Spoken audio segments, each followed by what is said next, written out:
welcome to representatives from MHRD, AICT, industry, academicians, ladies and gentlemen.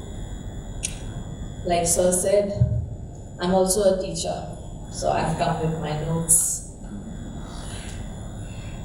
I would like to congratulate ICT Academy for completing 11 years of their presence in the country and the kind of tremendous work that they have done. And I would like to congratulate them, maybe a big hand for them for doing this. I should have not supposed to come today. I had some other meeting, then they were very persistent, so I agreed. I just would love to share a few thoughts of mine, how I see things as a teacher and also as an administrator now. See, the point is that, as Kodiyesa has already mentioned in detail about the curriculum and about the bridge, that gap between the industry and the institute, but however, I would like to pinpoint certain things. Like, a curriculum has not kept pace, which we will have to understand them with the changing times and also change of technology. And I would like to give you a small example in that is that there was this Japanese company setting up an ancillary unit somewhere in Karnataka. And they contacted Chris Lakshmikant, the chairman and founder chairman and MD of Headhunters India. And they wanted 200 CNC machine operators, these computer numerical control operators.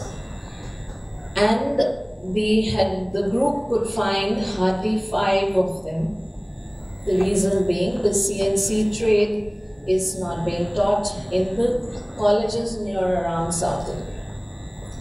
So that is one probably point where we need constant bridging to know, okay, this is a trade which is relevant, this is a trade that the teachers need to teach, or the curriculum has to be appended with. And I'm sure most of our teachers here, and we know that we often teach new things and it's not difficult. So it is a doable thing.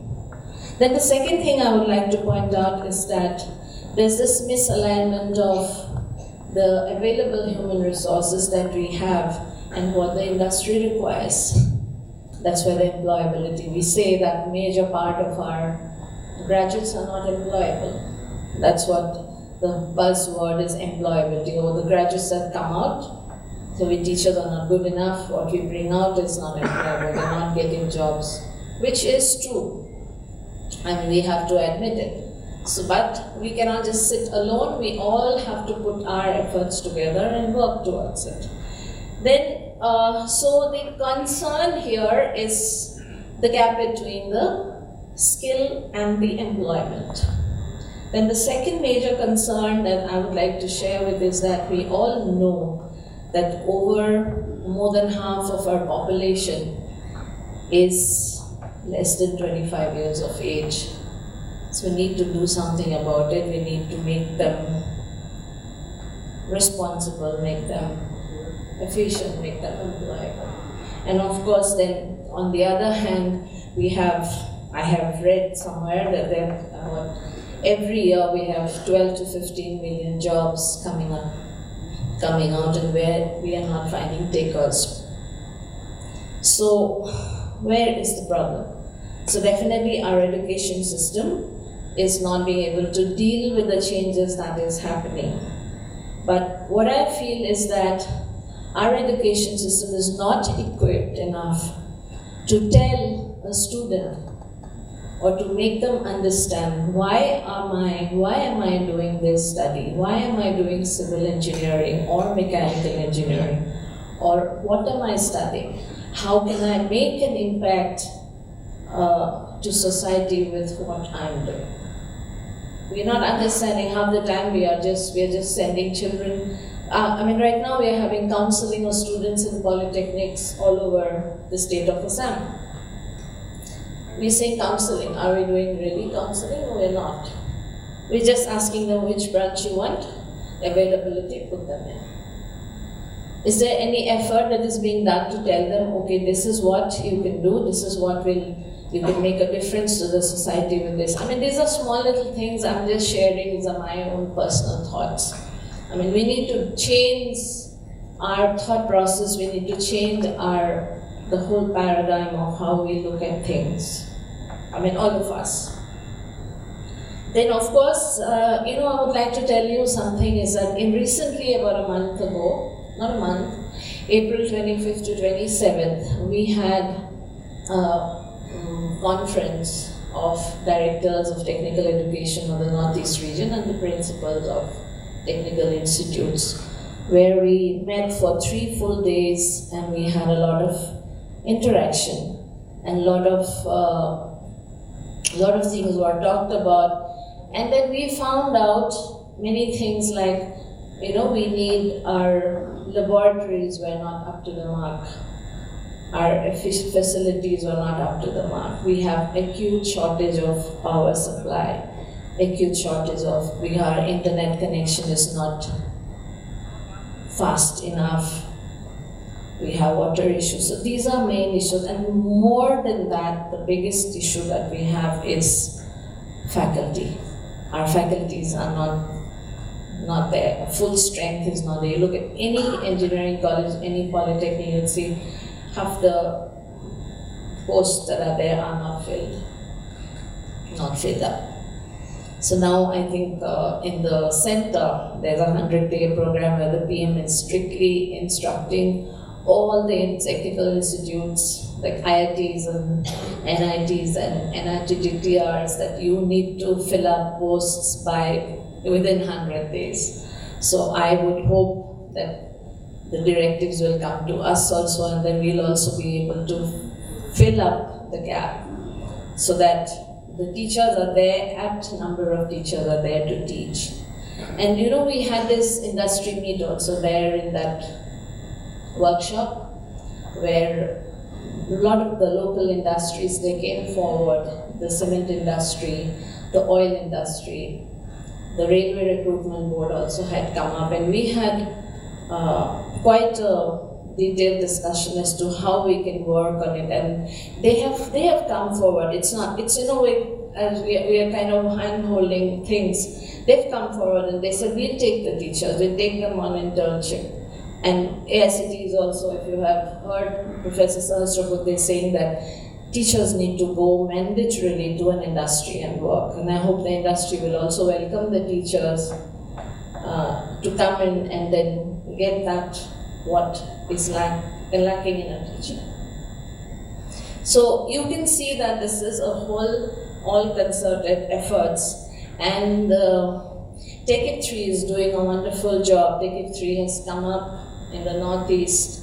There are about 7 institutions in the state of Assam, but then I'm very sorry to tell you is that the things are also not moving very forward in that.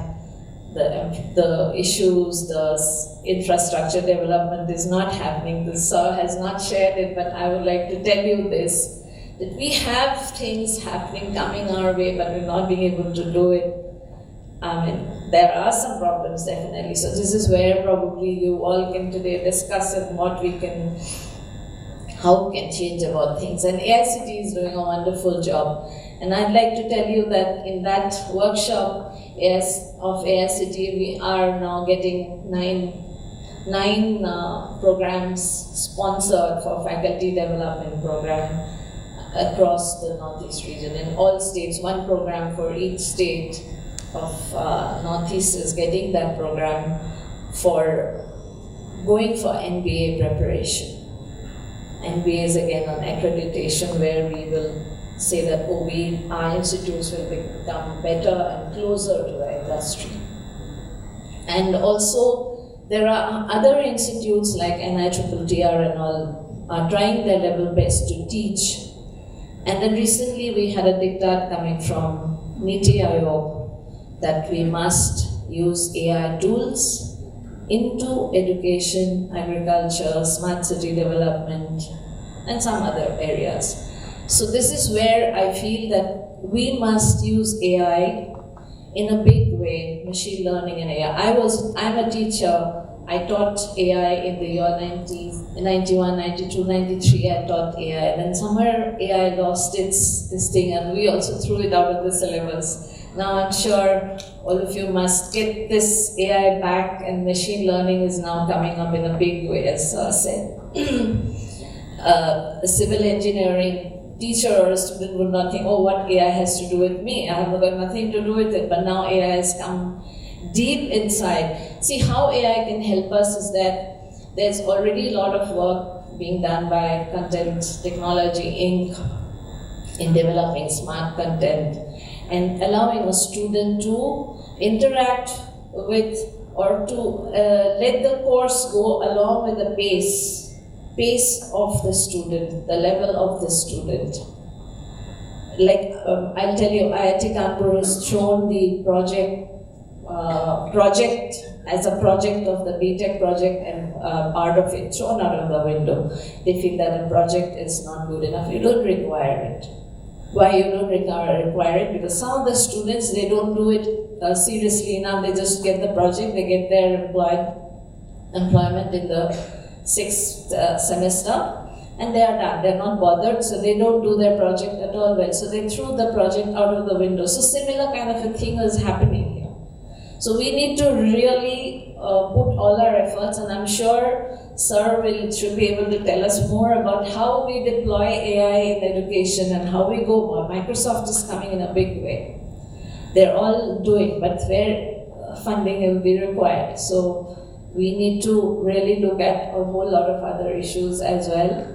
So the basic essence, what I would like to say is that finally is that we need to look at skilling, upskilling, reskilling the youth population of our country and take them forward and take them closer to the industry, make them smart and make them, like the video was played, if you notice that video, it is an extremely tough terrain that the boy had traversed in his bicycle.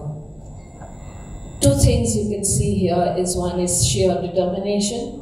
The second thing is you see is the hard work to compete. So these are the two words that we all require and we all need to strive for. And with that note, thank you very much.